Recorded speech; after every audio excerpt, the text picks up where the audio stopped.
नमस्कार दोस्तों, हरियाली तीज की पौराणिक व्रत कथा। भगवान शिव ने पार्वती को उनके पूर्व जन्म के बारे में याद दिलाने के लिए यह कथा सुनाई थी।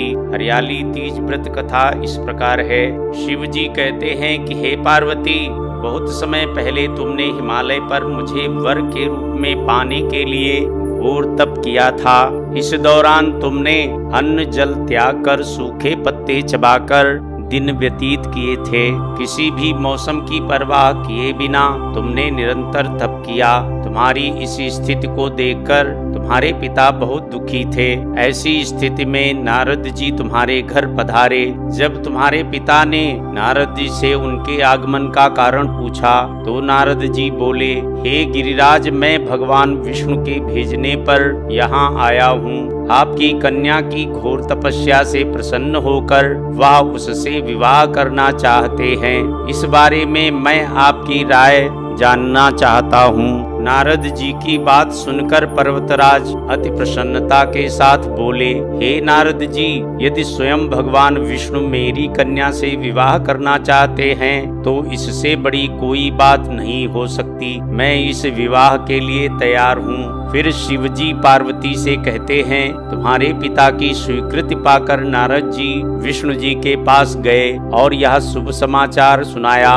लेकिन जब तुम्हें इस विवाह के बारे में पता चला तो तुम्हें बहुत दुख हुआ। तुम मुझे यानी कैलाशपति शिव को मन में अपना पति मान चुकी थीं। तुमने अपने व्याकुल मन की बात अपनी सहेली को बताई। तुम्हारी सहेली ने सुझाव दिया कि वह तुम्हें एक घनघोर वन में ले जाकर छुपा देगी और वहां रहकर तुम शिव जी को प्राप्त करने की साधना करना। इसके बाद तुम्हारे पिता तुम्हें घर पर न पाकर बड़े चिंतित और दुखी हुए। वह सोचने लगे कि यदि विष्णु जी बारात लेकर आ गए और तुम घर पर ना मिली तो क्या होगा।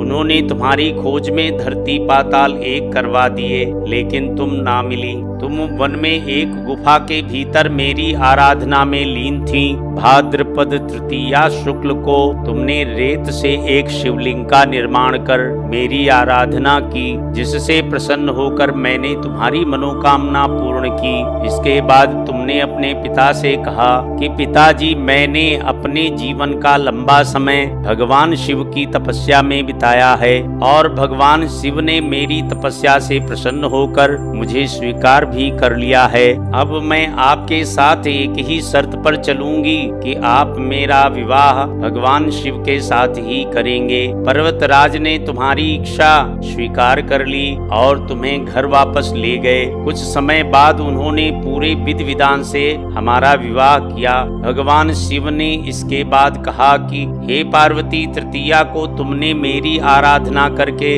जो व्रत किया था उसी के परिणाम स्वरूप हम दोनों का विवाह संभव हो सका। इस व्रत का महत्व यह है कि मैं इस व्रत को पूर्ण निष्ठा से करने वाली प्रत्येक स्त्री को मन वांछित फल देता हूँ। भगवान शिव ने पार्वती जी से कहा कि इस व्रत को जो भी स्त्री पूर्ण श्रद्धा से करेगी उसे तुम्हारी तरह अचल सुहाग प्राप्त होगा। बोलो शिव पार्वती माता की जय। बोलो हरियाली तीज की जय। दोस्तों, यदि आप हमारे चैनल पर नए हैं और हमारे चैनल को अभी तक सब्सक्राइब नहीं किया है तो इस चैनल को सब्सक्राइब करें और बेल आइकन को दबाएं, जिससे सभी वीडियो प्राप्त होती रहे। यदि आपको वीडियो पसंद आया हो तो उसे लाइक एंड शेयर करें। धन्यवाद।